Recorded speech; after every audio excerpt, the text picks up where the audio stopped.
the crystal towers of Kepler-4 for to be burned against the alien sky. Commander Veltar pressed his six-fingered hand against the viewing window of the command center and watched his world die.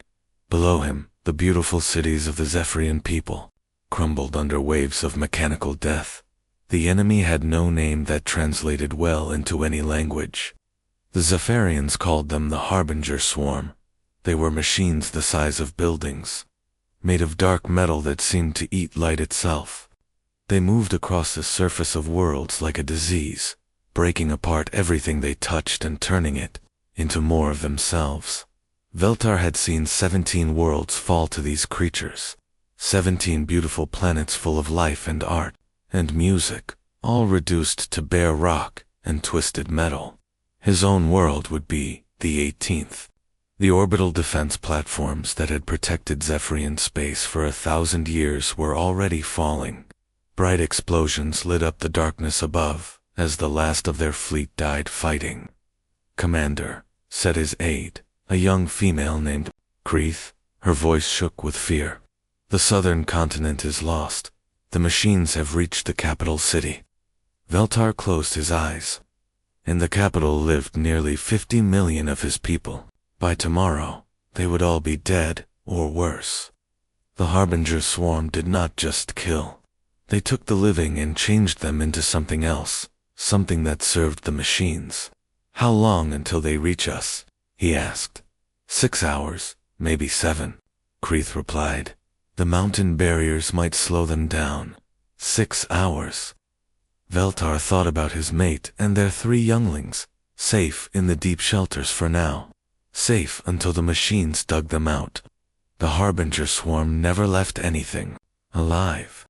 They could not be reasoned with, bought off, or scared away.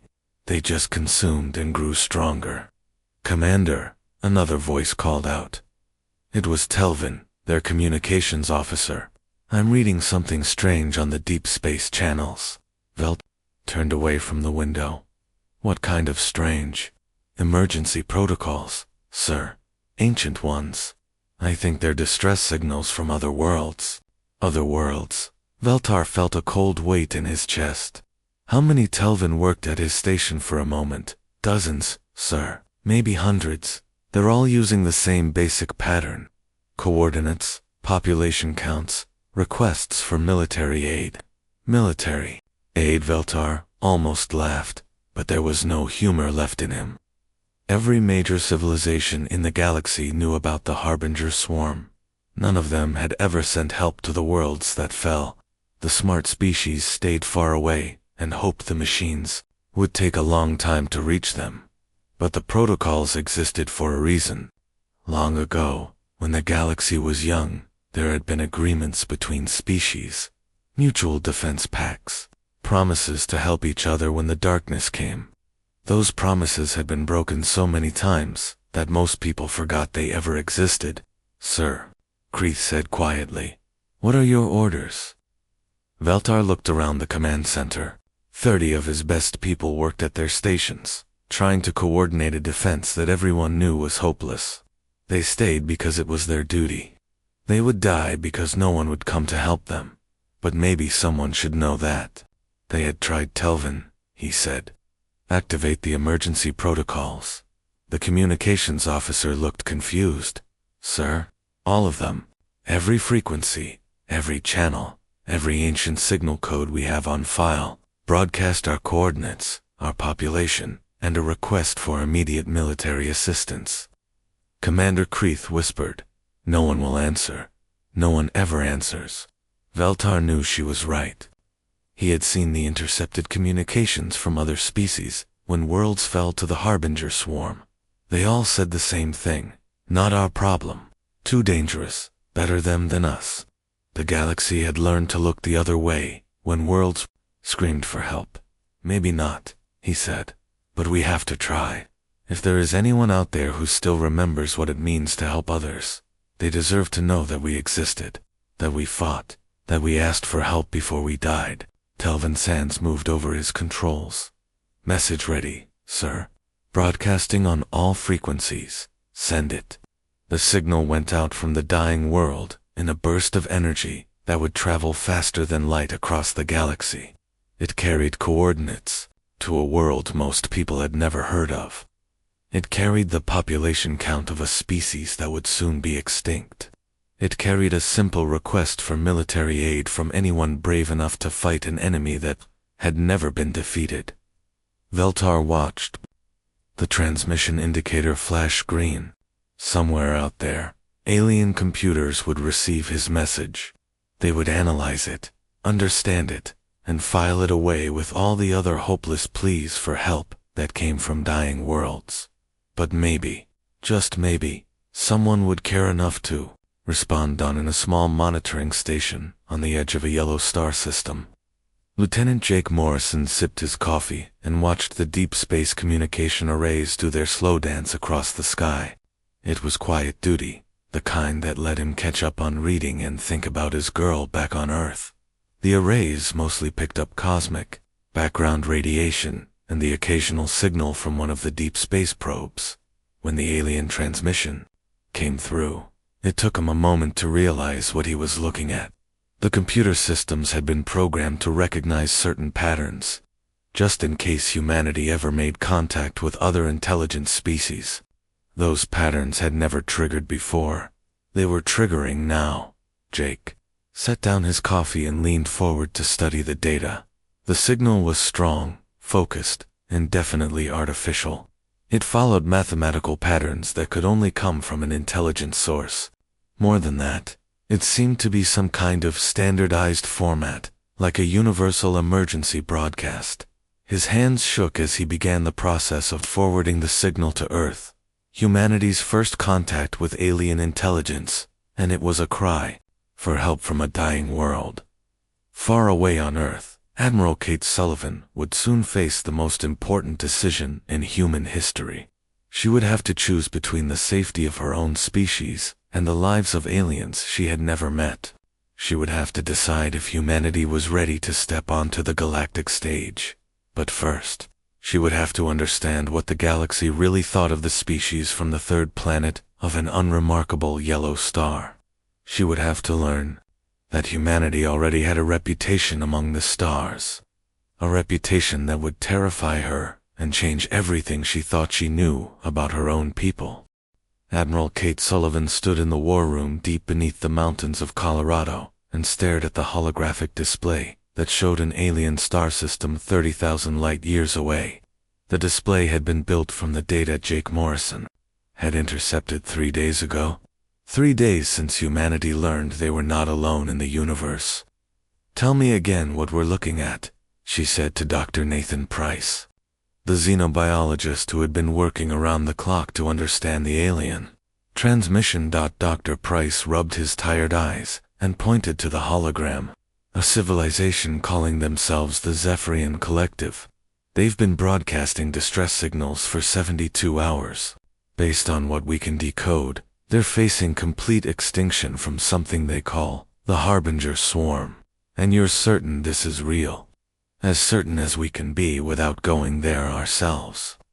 The mathematics check out, the physics are sound, and the desperation in their repeated transmissions suggests this isn't some elaborate hoax." Sullivan nodded and looked around the room at her senior staff. General Marcus Stone sat at the long table, his weathered face showing no emotion. Colonel Steve Turner paced near the wall, his enhanced reflexes making his movements seem too quick and sharp. Captain Ryan Clark stood at attention near the door, waiting for orders that would change his life forever. "Options?" Sullivan asked. General Stone spoke first. "We ignore it. We've just learned that there are hostile alien forces out. They're capable of destroying entire civilizations. Getting involved puts Earth at risk." "That's the safe play," Colonel Turner said, stopping his pacing. "But it's not the right play. These people are dying, and they asked for help. If we turn our backs on them, what does that make us?" "Captain," Clark cleared his throat. "Admiral, if I may, the Zephyrians aren't just asking for help. They're asking specifically for military assistance. That suggests they know there are spacefaring civilizations with the ability to fight, which means which means we're not the first species they've contacted, Sullivan finished. The question is, why hasn't anyone else responded? Dr. Price pulled up another display. I've been analyzing the signal patterns. The Zephyrians have been broadcasting on multiple frequencies, using what appears to be standardized emergency protocols. These aren't the desperate attempts of a species trying to make first contact. These are established procedures. They expect someone to answer, but no one has, Stone pointed out. No one visible, Turner corrected. Maybe other species are on their way. Maybe we'd just be getting in the way. Sullivan studied the data again. Population count, 2.8 billion. Time to extinction, estimated 18 hours from the last transmission.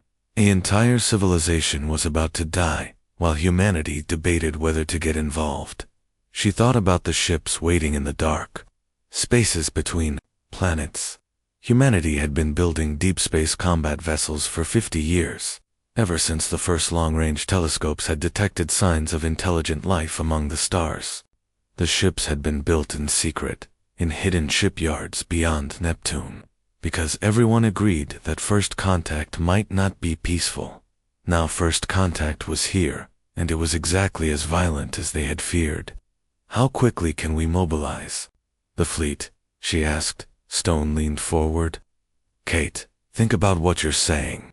We'd be committing our entire deep space capability to save aliens we've never met from enemies we know nothing about.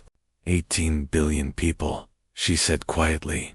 That's what the Zephyrians say their total population was, before this started. Now it's down to 2.8 billion and falling. In less than a day, an entire species will be extinct. And if we lose our fleet trying to save them, Earth becomes defenseless. Stone argued. Captain Clark stepped forward. Admiral, the fleet is ready. We've been training for this kind of operation for decades. Every ship, every crew, every weapon system has been designed for one purpose, to fight wars in deep space against unknown enemies. This is what we built them for. Sullivan looked at each of her officers in turn. Stone represented caution and the safety of Earth. Turner represented duty and the protection of the innocent. Clark represented the military machine that humanity had spent half a century building in secret. She thought about the transmission they had intercepted, the alien voice, speaking in mathematical concepts that transcended language, begging for help from anyone who would listen. She thought about the desperation that would drive an entire species to broadcast their location to the galaxy, hoping that someone, somewhere, would care enough to fight for them. Nathan, she said to Dr. Price, is there any chance this is a trap? Some way to lure human ships away from Earth? Possible, but unlikely. The energy expenditure alone would be massive. If someone wanted to attack Earth, there are easier ways to locate us. Marcus, she said to Stone, if we commit the fleet and lose it, how long before we can build another one? Stone grimaced.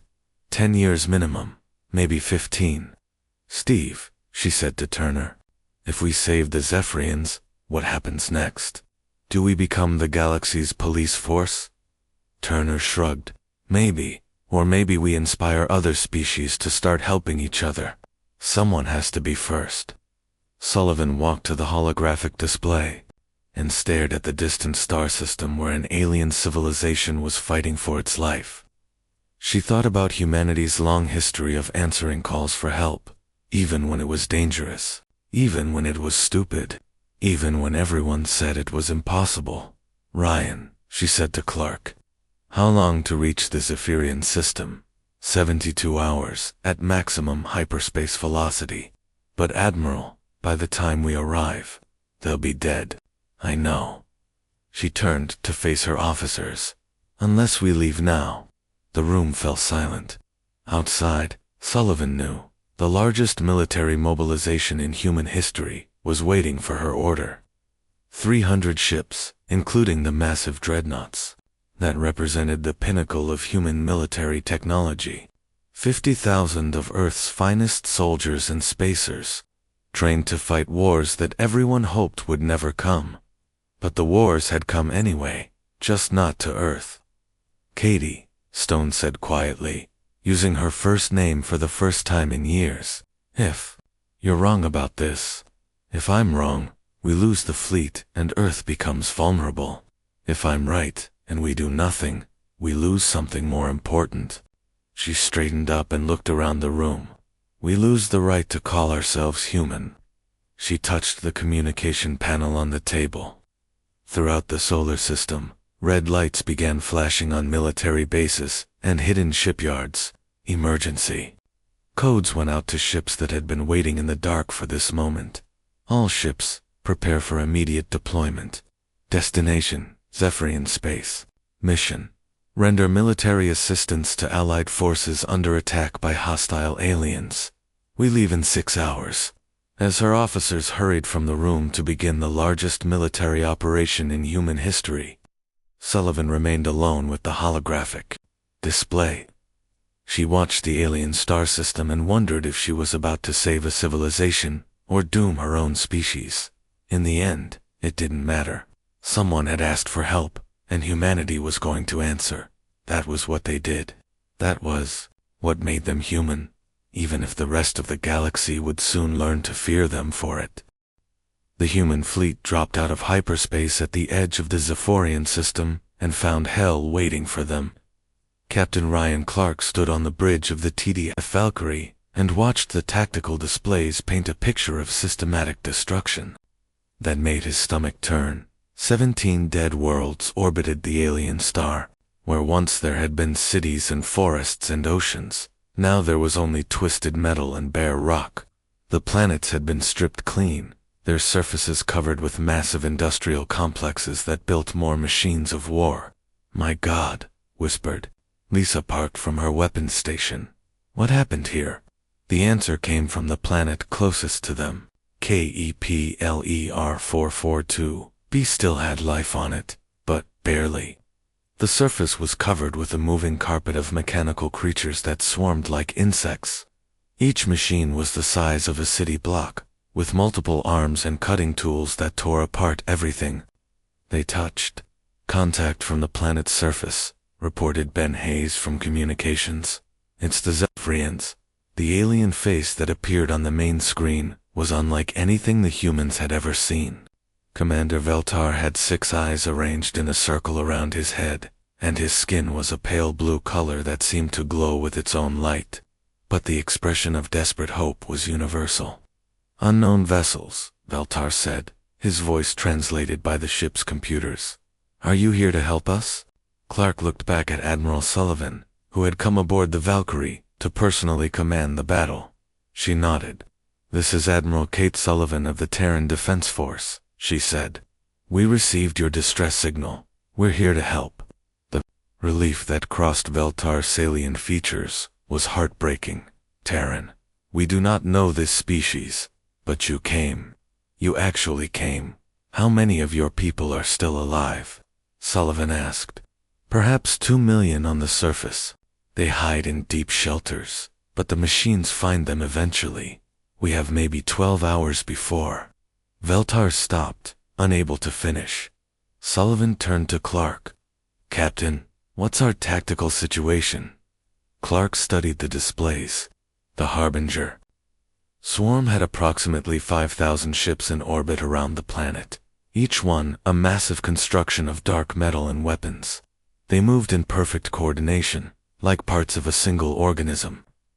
"They outnumber us 16 to 1, he said, "but our ships are more advanced.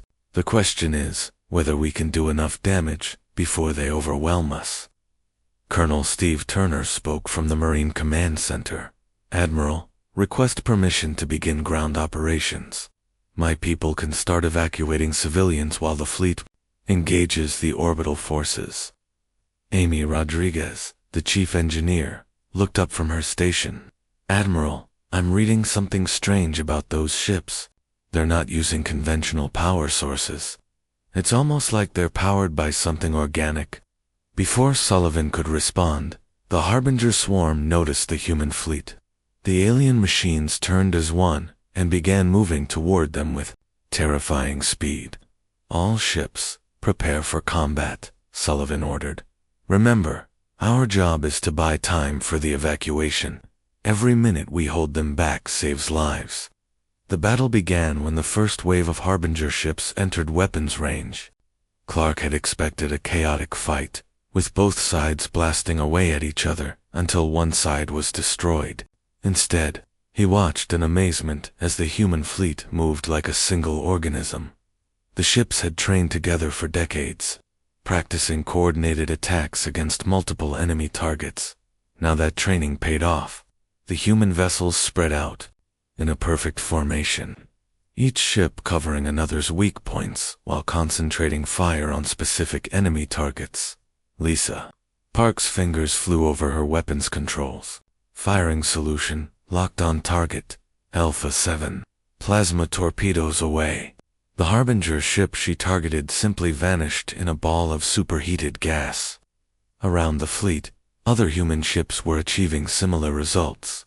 The aliens had numbers, but the humans had tactics and training that made them devastatingly effective. On the ground, Colonel Turner led the first wave of Marines down to the planet's surface. The Zephyrian cities were beautiful, even in their destruction, with crystal towers that caught and reflected light in impossible ways. But the beauty was being consumed by the mechanical swarm that moved across the surface. Like a plague, Turner's Marines were enhanced soldiers, their bodies modified with cybernetic implants that made them faster and stronger than normal humans. They wore powered armor that could stop bullets and energy weapons, while giving them the strength to punch through solid metal. The first contact between human Marines and Harbinger ground forces was brief and violent. The machines were strong and well armed, but they fought like individuals. The humans fought as a team, each Marine covering his brothers while they advanced through the alien swarm. "This is Turner to all units," the colonel said over the radio. "Remember, our job is evacuation, not extermination. Get the civilians out first, then we can worry about killing these things." But as the battle continued, it became clear that the humans were not just holding their own against the Harbinger swarm. They were winning. The alien machines that had conquered 17 worlds were being systematically destroyed by an enemy they had never encountered before. On his command ship, the Harbinger Prime processed this new information with growing concern. The machines had conquered hundreds of worlds over thousands of years. They had faced every type of military force the galaxy could produce, but they had never faced anything like the humans. The Terran ships moved with precision that suggested centuries of military experience. Their tactics were flawless, their coordination perfect. Most disturbing of all, their soldiers seemed to enjoy the fighting, while other species fought desperately for survival. The humans fought with calm efficiency, as if warfare was their natural state. Back on the Valkyrie, Sullivan watched the tactical display with growing amazement. Her fleet was not just winning the battle, they were dominating it. The Harbinger ships that had seemed so overwhelming were being destroyed faster than they could coordinate a response. "Admiral," Ben Hayes called out, "I'm picking up transmissions from other ships in the system. They're not Harbinger or Zephyrian. Put it on speakers." The transmission was in an alien language, but the computer translated it quickly. "Unknown fleet, identify yourselves immediately. You are interfering with established galactic protocols." Sullivan frowned. Other ships, where Hayes worked at his station. Long-range sensors show approximately 200 vessels holding position at the edge of the system. They've been there the whole time, just watching. The terrible truth began to dawn on Sullivan. They were here when the Zephyrians started broadcasting for help. "Yes, Admiral. Based on their positions, they've been observing the battle for days." Sullivan looked at the tactical display, where human ships continued to systematically destroy the Harbinger forces. Other species had been here the whole time, watching an entire civilization die, and doing nothing to help. "Open a channel to all ships in the system," she ordered. When the channel opened, her voice was cold with anger. This is Admiral Kate Sullivan of the Terran Defense Force. To all vessels currently observing this battle, you will either assist in the defense of the Zephyrian people, or you will leave this system immediately. We did not come here to watch innocent people die. The response came from the largest ship in the observer fleet. Admiral Sullivan, you do not understand the situation. The Harbinger swarm has been a problem for centuries. Intervention only makes them stronger. The galactic consensus is non-interference.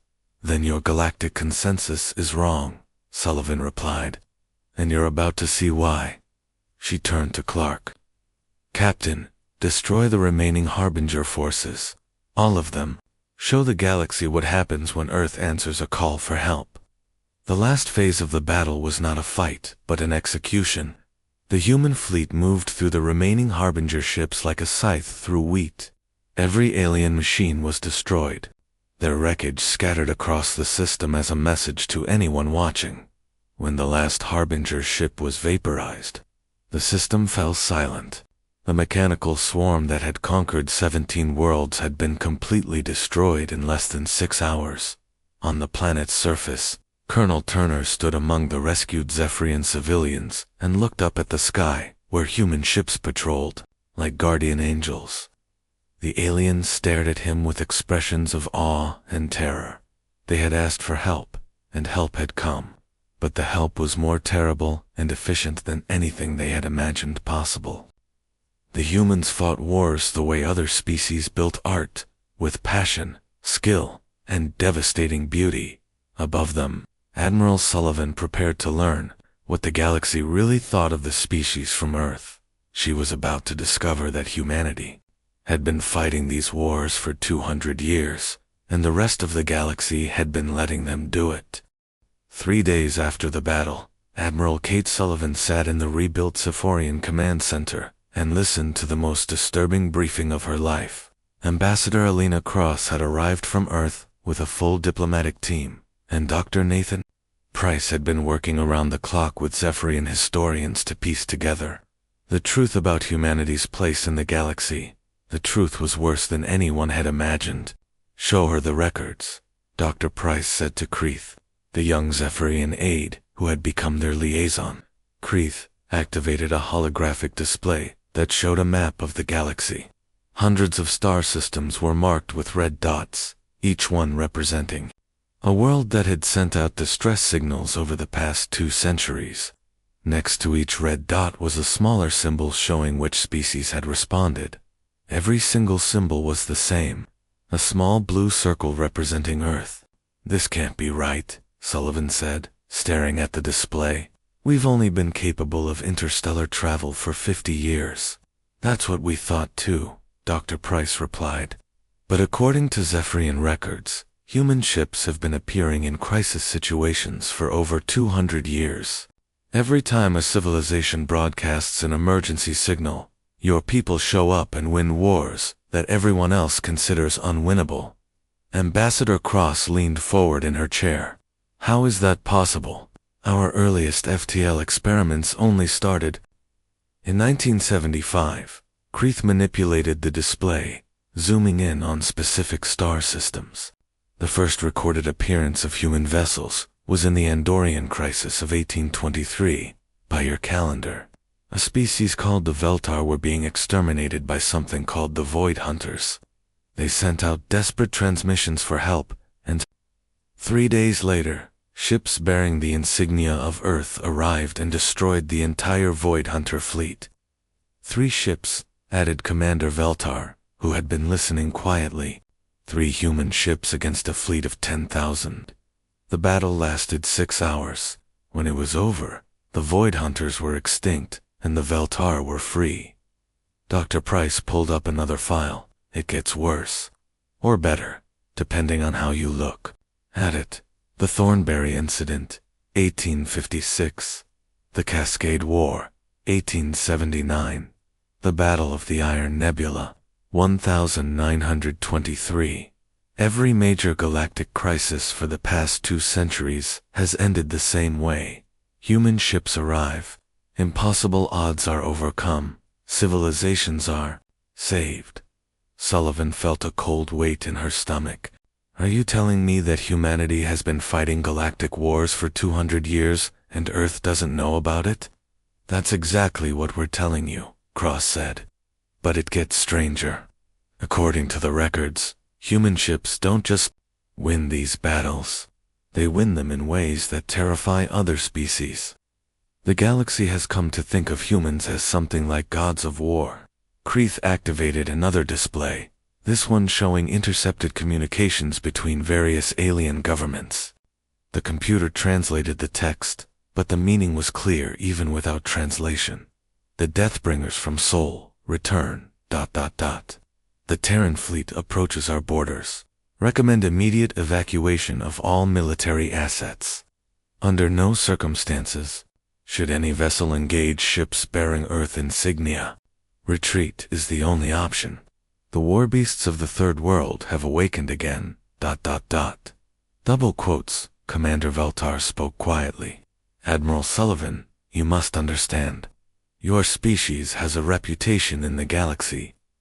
When civilizations face extinction, they pray that the humans will come.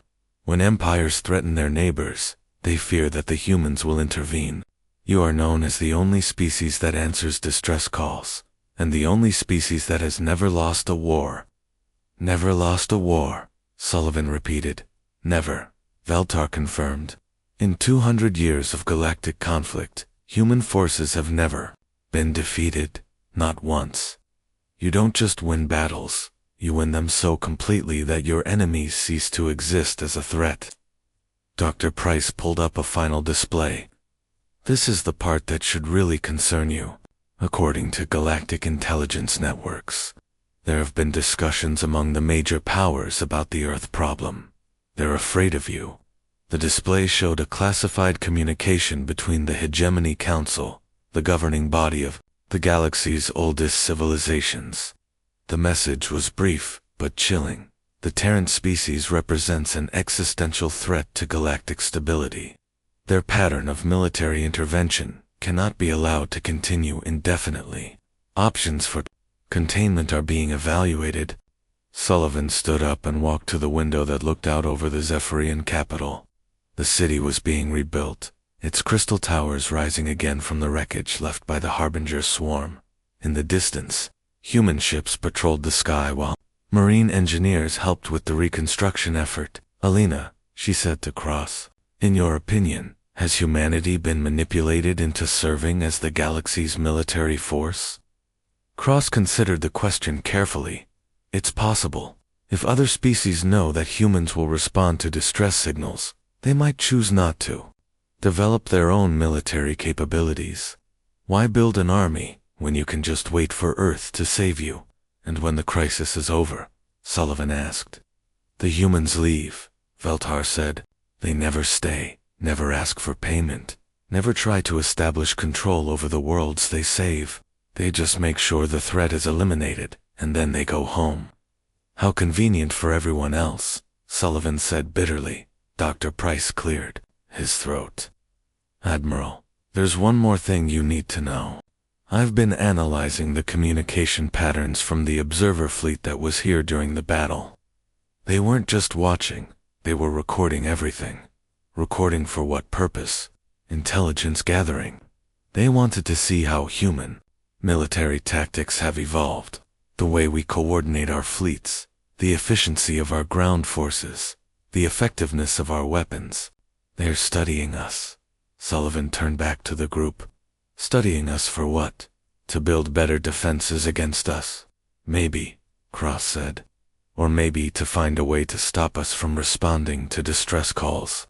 If the major powers decide that human intervention is destabilizing the galaxy, they might try to prevent us from helping anyone. The room fell silent as the implications sank in. Humanity had spent 2 centuries answering calls for help, becoming the galaxy's unofficial guardians. But now, their role as protector was being seen as a threat by the very civilizations they had been protecting. What are our options? Sullivan asked. We could go home, Cross suggested. Stop responding to distress signals, Focus on defending Earth, and let the galaxy handle its own problems. That would mean abandoning any species that faces extinction in the future, Dr. Price pointed out. Or, Sullivan said slowly, we could acknowledge what we've apparently become. The galaxy wants to see us as war gods. Fine, let's be war gods. Commander Veltar looked alarmed. Admiral, what do you mean? Sullivan walked back to the holographic display and studied the map of human interventions. 200 years of rescuing the innocent and stopping the expansion of galactic threats. 200 years of being taken for granted by civilizations that watched from safety while Earth's children bled for strangers. I mean that if the galaxy is afraid of human military power, maybe they should be. If they want to study our tactics so they can defend against us, maybe we should give them something to really worry about. She turned to Cross. Alina, draft a message to the Hegemony Council. Tell them that the Terran Defense Force is establishing permanent bases in 12 star systems. Tell them that any species facing extinction can request our protection, and any species threatening genocide will face our retaliation. Kate, Cross said carefully, that's essentially a declaration of martial law over the entire galaxy. No, Sullivan replied. It's a declaration that Earth will no longer be the galaxy's unpaid security force. If they want our protection, they'll accept our authority. If they don't want our authority, they can protect themselves. Dr. Price looked worried. Admiral, this could start a galactic war. Sullivan smiled grimly. Nathan, according to these records, we've been fighting a galactic war for 200 years. The only difference is that now we're going to fight it on our terms. Outside the window, human ships continued their patrol patterns over the Zephyrian capital. Soon, similar fleets would be stationed throughout the galaxy, making it clear that the age of human intervention was over. The age of human authority was about to begin. 1 year after the Battle of Kepler-4 for 2b, Admiral Kate Sullivan stood on the observation deck of the newly built Terran Protectorate headquarters and watched ships from 50 different species practiced coordinated military maneuvers. The sight would have been impossible to imagine a year ago, but everything had changed since humanity stopped pretending to be the galaxy's invisible guardians. The Hegemony Council's response to Earth's ultimatum had been swift and predictable. They had demanded that human forces withdraw from all non-Earth systems immediately. They had threatened economic sanctions, military action, and diplomatic isolation.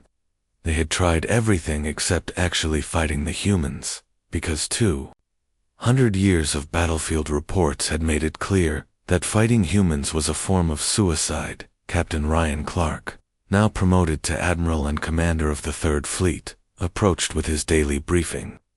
Ma'am, we have reports from all 12 sectors. The Varix Empire is still making threatening noises about our base in the Centauri system, but they haven't moved any ships. The Thelian Republic wants to discuss joint training exercises for their defensive forces, and the Harbinger situation. Sullivan asked. Clark's expression grew grim. That's the interesting part. Our intelligence networks have picked up signs of 3 separate Harbinger fleets moving toward core hegemony worlds. Each fleet is approximately the size of the force that destroyed the Zephyrian colonies.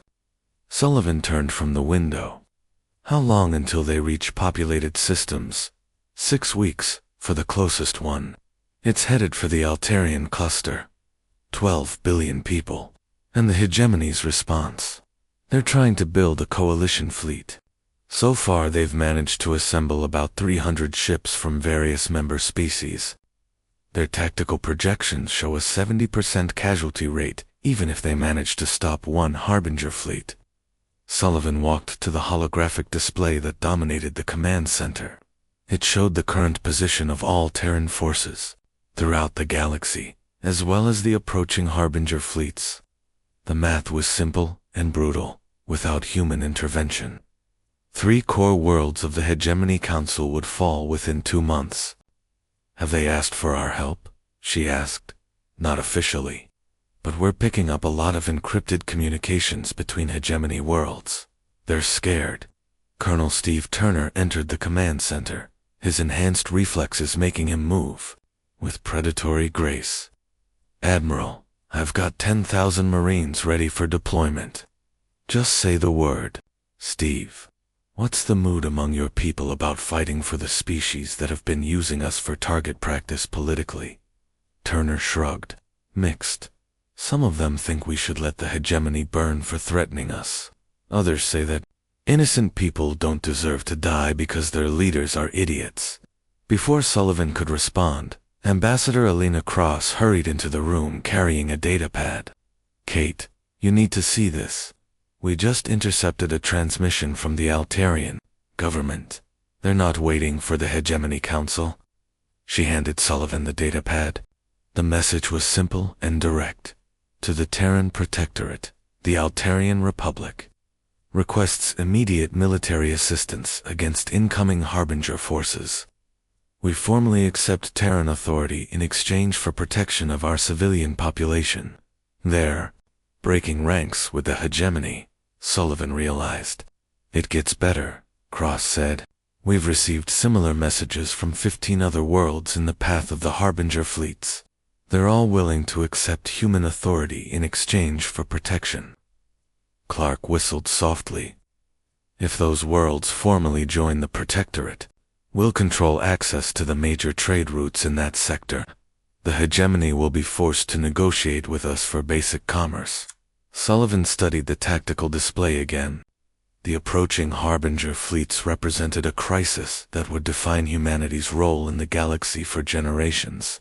They could let the attacks proceed and watch the hegemony struggle with forces they couldn't defeat. They could intervene selectively, saving only the worlds that accepted human authority. Or they could do what humans had always done, save everyone and worry about the politics later. Alina, what's your read on the galactic situation? Cross considered carefully. The hegemony is facing a crisis of legitimacy. For 200 years, they've maintained power by claiming they represent stability and order. But when real threats appear, they're helpless. If we save their worlds without demanding anything in return, we reinforce their authority. If we only save worlds that join the Protectorate, we fracture their alliance. And if we do nothing, 3 core worlds fall to the Harbinger swarm, and 12 billion people die. But the hegemony survives as a political entity, and they'll blame us for not helping. Dr. Nathan Price, who had been quietly analyzing intelligence reports, looked up from his workstation. Admiral, I've been studying the pattern of Harbinger attacks over the past few centuries. They don't move randomly. These fleets are heading specifically for the hegemony's most important worlds. So someone is directing them. The Harbinger swarm isn't just a force of nature. It's a weapon being wielded by an intelligence that understands galactic politics. The implications hit Sullivan like a physical blow. You're saying someone is using the Harbinger swarm to attack the hegemony. I'm saying the timing is too convenient to be coincidental. 3 fleets, perfectly positioned to devastate the hegemony's core worlds, attacking at the exact moment when humanity has challenged their authority. Turner moved to the tactical display. If that's true, then this whole crisis might be designed to force us into a position where we have to choose between saving the hegemony and maintaining our independence.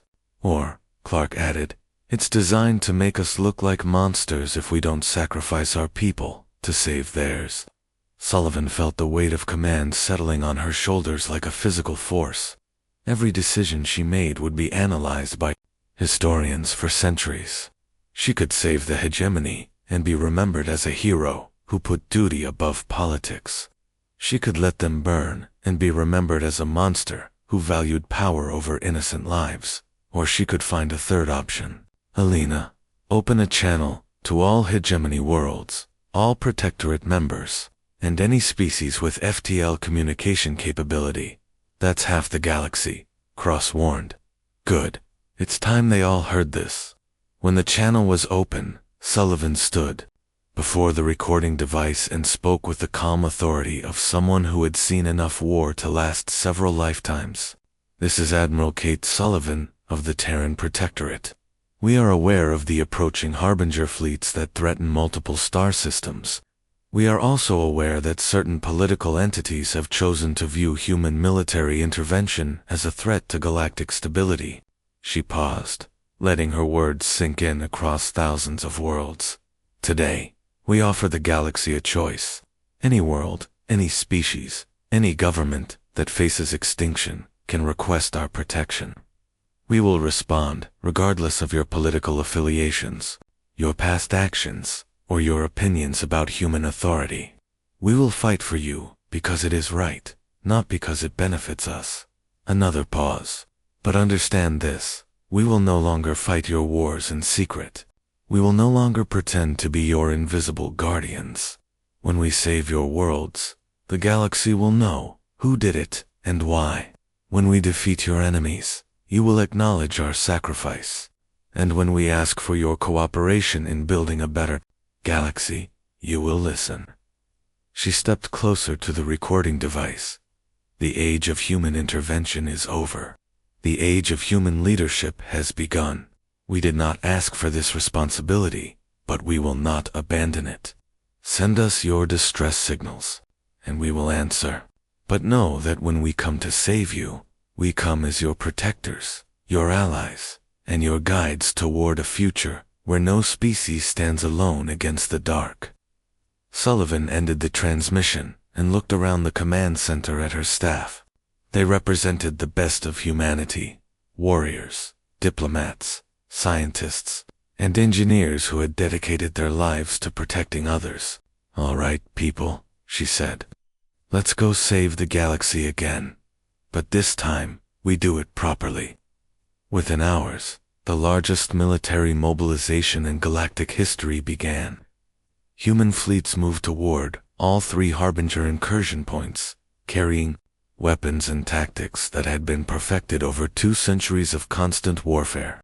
But they also carried something new: the authority to reshape the galaxy according to human ideals of justice, cooperation, and mutual defense. The Harbinger swarms were about to learn why the galaxy feared the war beasts of Sol, and the galaxy was about to learn why they had been right to fear them. But they were also about to learn something else: that the most terrifying thing about humans wasn't their ability to make war. It was their willingness to die for strangers, to sacrifice everything for people they had never met, and to keep fighting for justice even when the universe itself seemed determined to reward cruelty and selfishness. The humans were coming to save them all, whether the galaxy wanted to be saved or not.